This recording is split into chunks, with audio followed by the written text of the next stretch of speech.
welcome to Pointed Logic Tarot. It is nearing the end of the year, and with that, a lot of Kickstarters tend to fulfill. So I am excited. This is the first of a few that I backed over the course of the year that I am eagerly awaiting. This is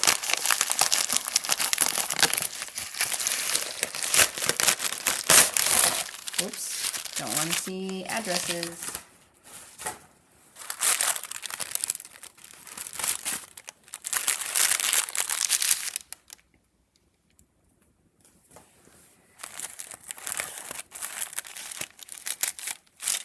This is Cedar McCloud's most recent tarot deck, the Magic Pantry Tarot.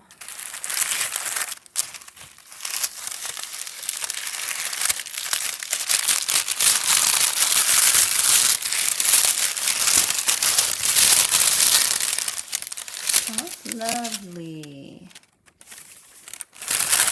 Oh, for some reason I thought I was only getting the digital version of the guidebook. I should have paid closer attention to that. Because I did receive the digital guidebook via email. So I have actually already read a little bit of it online.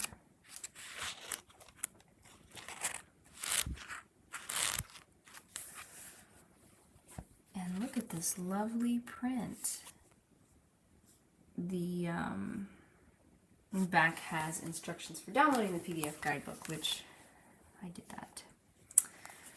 And we have the cover, which might be the Ace of Cups. I'm not remembering, but it is a little strawberry sticker.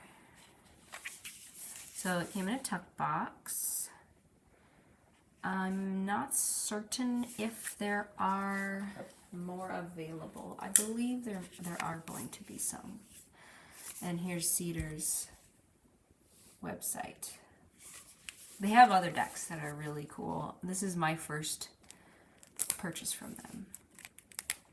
Or this is their first project I've backed, to be more precise.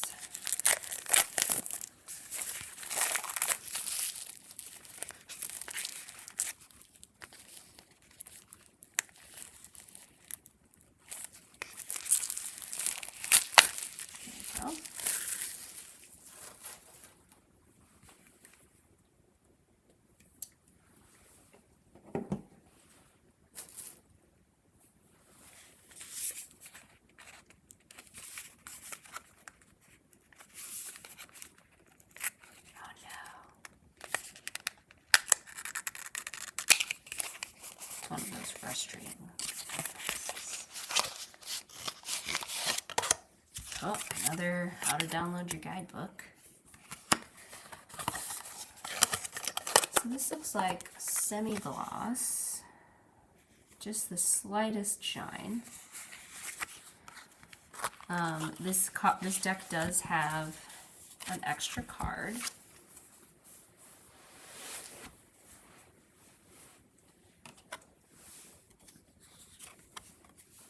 Which is either the eggs for the Fool or tofu for the Fool.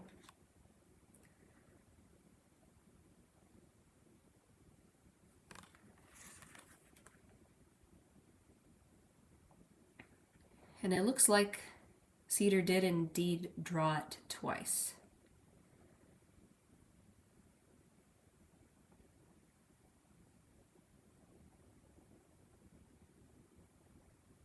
Yeah. The scene is ever so slightly different. So it looks like they did draw this image twice. Or like, obviously it's two different images, but the same design. Let me describe the suits and stuff before we go to the full flip through.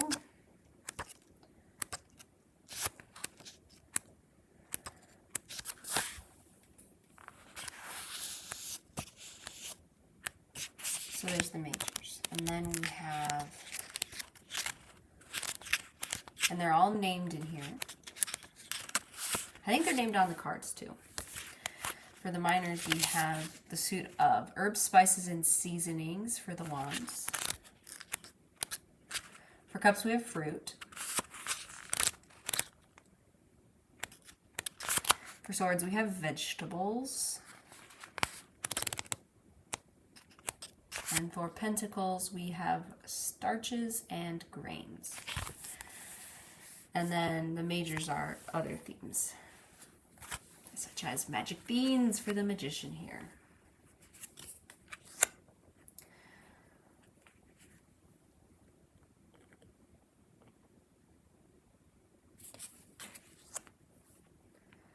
Definitely Cedar McCloud's signature style. Ooh, I like how these match.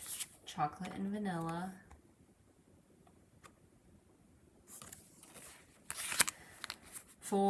So it is a vegan friendly deck, not a vegan exclusive deck. Exclusively vegan. So, like I mentioned with the Fool, there's two choices. But then the other cards that could be considered vegan or not, I think just have names like this. So meat and meat substitutes. So there's some vegan proteins here, tempeh, seitan, and then a like frozen vegan chicken. Fun fact, or maybe a sad fact, there are certain places in the world where companies that are selling faux meats are not allowed to use the actual full word, like the word chicken. They can't say vegan chicken on it, so they just kind of misspell it to get around that rule.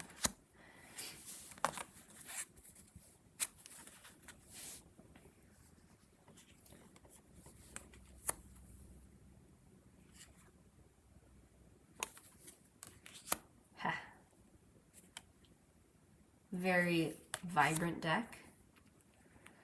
Oh, this card looks so comforting and cozy.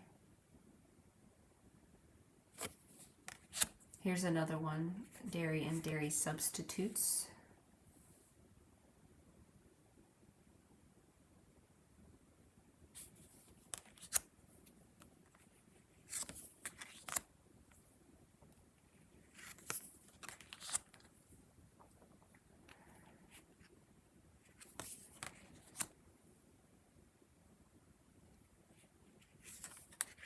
We do have quite a bit of familiar symbolism hidden in these cards. Tower sauce.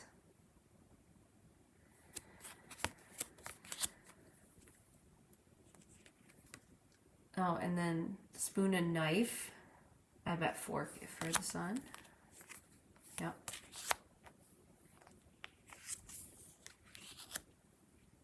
Stove. And then the full meal for the world. And it looks like it's designed with the nutrition my plate method, where they're like half of your plate should be vegetables, a quarter starch, a quarter protein. Although we've got some delicious looking sides and beverages as well. I like too how, although the food is front and center, there are people, and like just the way Cedar draws people is so beautiful. It's really representative of our world. I feel connected to the people depicted, and I feel connected to this delicious food. I would love to hear in the comments how you would use this deck if you had it, or had it for a day. Like, come on, let's get some tarot libraries going. I would love to be able to check some tarot decks out of the library and just try them for a week.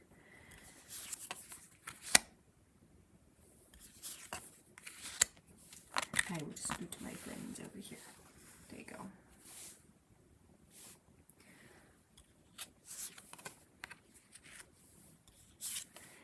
Fruit makes so much sense for cups. It's sweet. It's hydrating.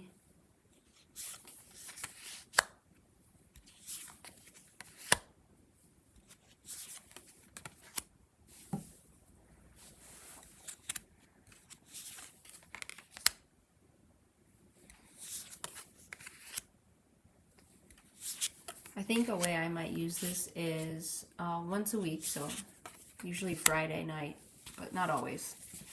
I sit down and plan out my grocery list, and I prepare an ingredients list for all of our dinners, sometimes our lunches too, for the week. And I might take this deck, and it might be my Friday night deck, where I use it for my readings that day, for inspiration, perhaps, because sometimes I'm like, you know, I don't know, in a rut with my cooking, and I go, I don't like anything, I don't know what I want. Swords. And so I could shuffle these up for some inspiration. So I'm just going to nitpick here, or point something out. The way that these are divvied up are culinary fruits and vegetables, not botanical fruits and vegetables, because tomatoes are fruits. Many things we call vegetables are actually fruits. So if we go through a radish, vegetable, asparagus, vegetable, beet, vegetable, celery, vegetable, tomato, technically a fruit, peas, a little bit more debatable. They're legumes, I would say vegetable, but when you're eating the whole, like a snap pea or a snow pea, that's arguably the fruit of the plant. Squashes are fruits. So this is a mixture of fruits and vegetables. The onion as the Ten of Swords is genius.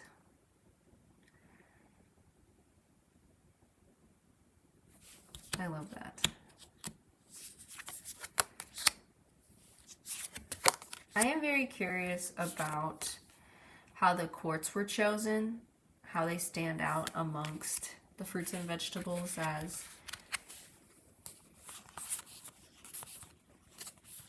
particular for quartz.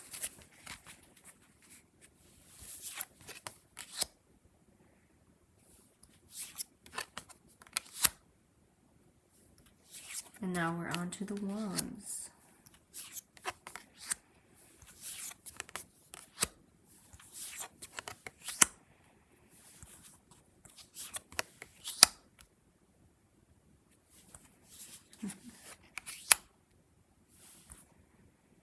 I love that. Oh, that's interesting. So, the Eight of Wands, it has 8 wands here, sprigs of time, and it has a jet to indicate speed. I'm going to set this one aside. We'll read this one at the end of the guidebook.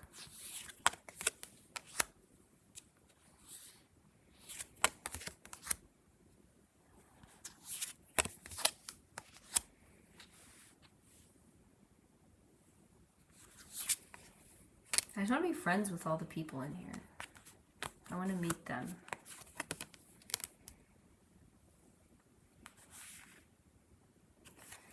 All right. Let's just give it a shuffle. Standard tarot size. Flexible but sturdy cardstock. It feels like it feels very similar to make playing cards standard cardstock.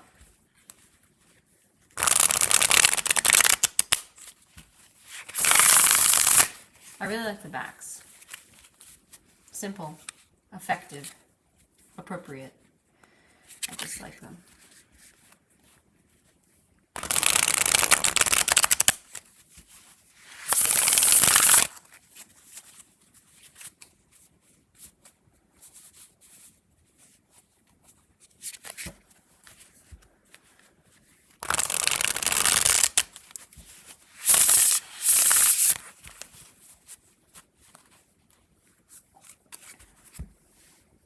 Okay, let's read the Eight of Wands, time.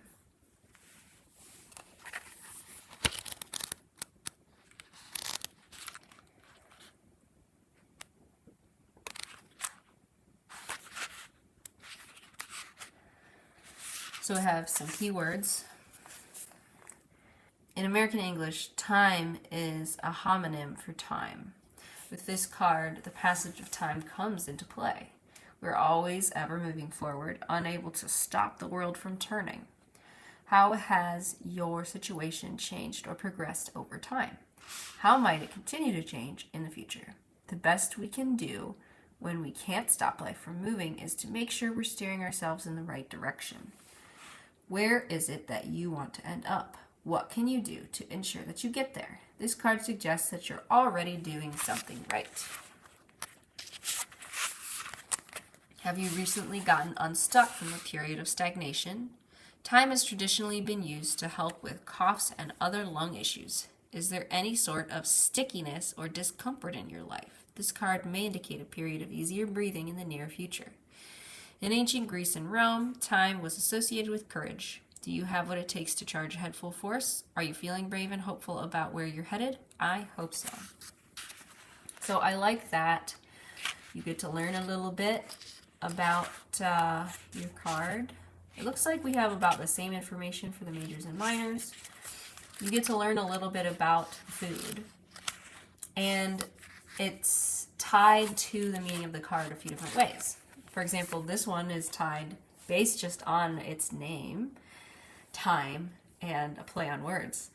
But it's also then, talks about what the plant symbolizes, and it talks about what medicinally it is used for, and ties those facts back to the meaning as well. So I like that.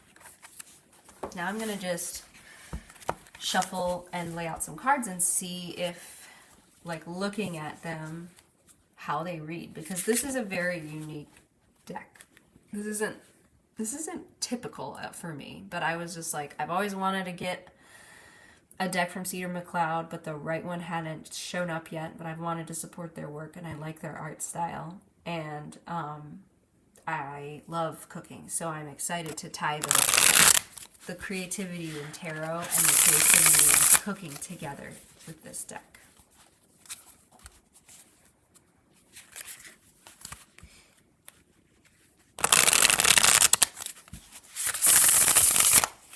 Okay.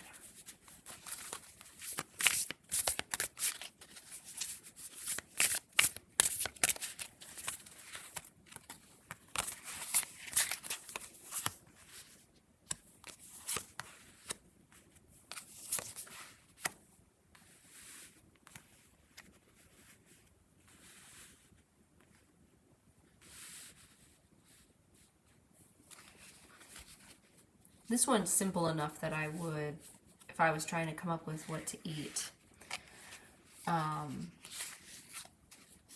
would just say, oh, I want to make something with artichokes.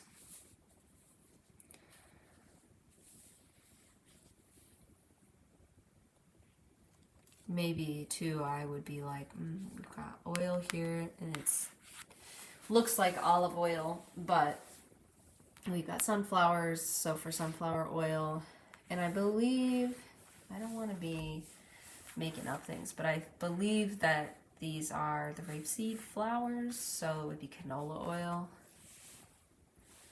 Let's look at the justice card for a second.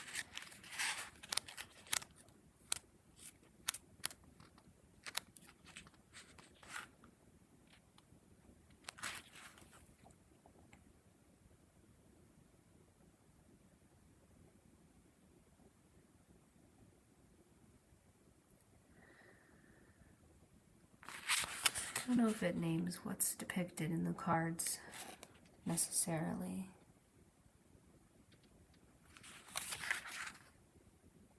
Probably because for the most part it's very identifiable what's in the cards.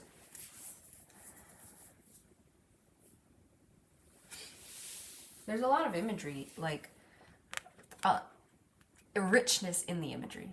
Of course it's imagery. But so for example, Knight of Swords. This person's finger is being pricked as they try and harvest their artichokes because these are very challenging plants. That's pretty in line with potentially the Knight of Swords' prickly personality, or this person is the Knight of Swords and they were not careful. They just charged forward and that's the consequence. which ties to justice as the card of consequences. And I also get like oil and water don't mix. You know, like you can do a lot with the imagery besides just like your understanding or meaning of the card. So they do inform the interpretation, but then the symbolism also can play with each other, especially if you're like, oh yes, I can make X, Y, and Z with this. Or you're like, no, these don't go together at all. Okay, just from what I'm drawing, like noodles, oil, artichokes, I'm like kind of hankering Italian food now. Cake with a full meal. Orange. Indeed, too, if you have something like, what's that one oracle with all of the food, the fruits and vegetables in it? Is it, but it's like got flowers or something too. Is it the Green Witch Oracle? You could inform the meanings of some of these with other decks, or your other like things you associate with the food, and you read it slightly more like an oracle deck because it has the titles on it. I don't think I would do that. I think I would stick to the, ooh, look at these. Look at these together. The Tower is spicy. Cinnamon is its own kind of spicy. And pomegranates as the Eight of Cups is really interesting because this is a symbol often depicted in the High Priestess card. Sometimes it's tied to the Death card because of Persephone and the pomegranate. And then the symbolism, like the curtain is the moon here, and then you still have the scene.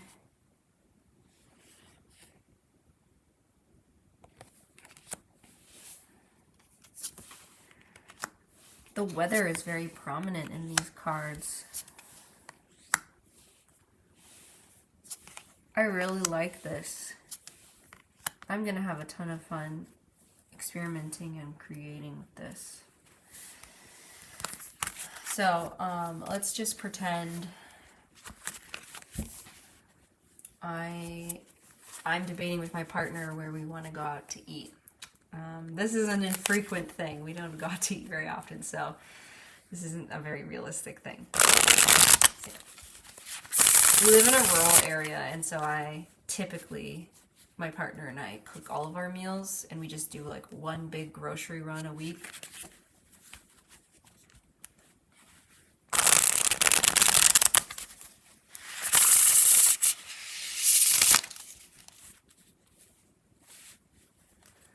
But let's say we're going out to eat for a special occasion. Where do we want to go? Maybe I'll do 4 cards.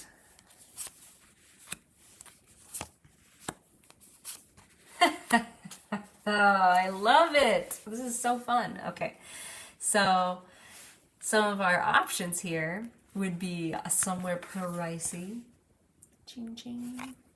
Maybe it's saying splurge a little bit.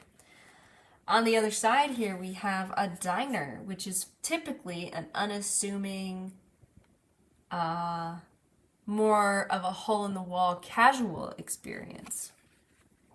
And then up here, we have fresh vegetables. We've got the 9 of Swords, and we've got the 3 of Swords. So this could just be a great conversation. And you don't have to have the cards tell you where you're going to eat or what you're going to order, but you could have it as, you know, those experiences where you're like, I don't know what I want to do, but then the person starts suggesting a bunch of things and you're like, no, I don't like any of those suggestions. So you're like, I know what I don't want to do. So you could even just, you know, oh man, carrots are sure not something I'm feeling right now. I don't want to go to a diner. Well, what do these mean to you? You know what I mean? So you can play this game a lot of ways. I love this so much.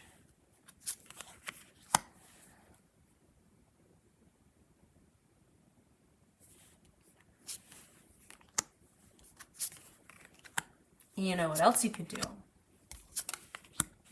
You could take a meal you're going to make, right? Fish through the deck.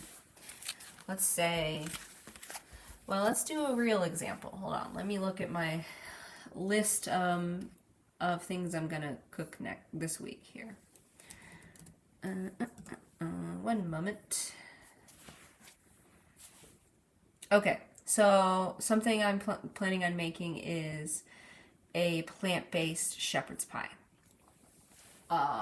For me, that means I'm using probably meat and meat substitute. I'm using legumes. I'm using squash or sweet potato. So you could just go through the deck.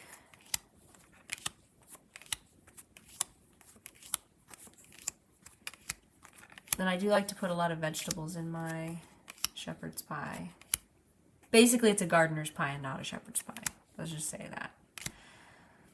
You pull out the ones that, well, not stove. Oven is what I would use.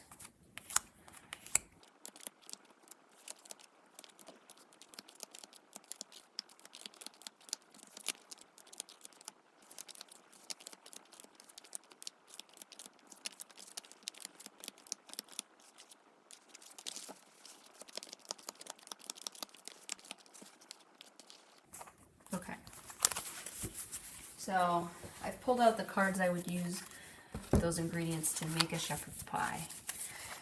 It's quite a few cards. It's kind of an elaborate dish I randomly picked off the list. So maybe you say, okay, what are the top most critical things you need? So we've got salt and pepper and thyme over here. We've got onions, carrots, garlic over here. Potatoes, tomatoes, we got rosemary, meat and meat substitutes, and I have squash. You could do a crazy large reading. You could say, okay, out of here, the most critical components are salt, potato, tomato,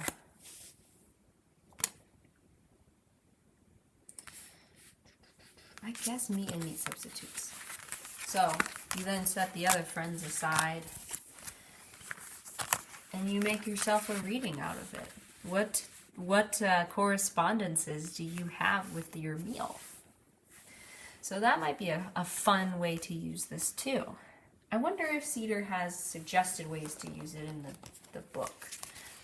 Anyway, I am really excited to dig into this deck. The art is lovely. The cardstock is quite sturdy and standard, pleasant cardstock to use. It's a pleasant size. Slightly unpleasant tuck box, I will say. I wounded it slightly, which I like tuck boxes, but I will need to repair this friend. It's not too bad. And then I will also just flag that there are spreads in here. And, oh look, it is the My Plate method thing. And we got produce, protein, starch. These are cute.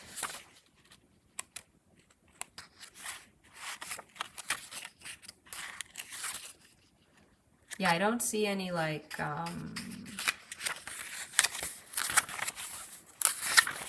food-specific exercises you could do, but clearly you can get creative and just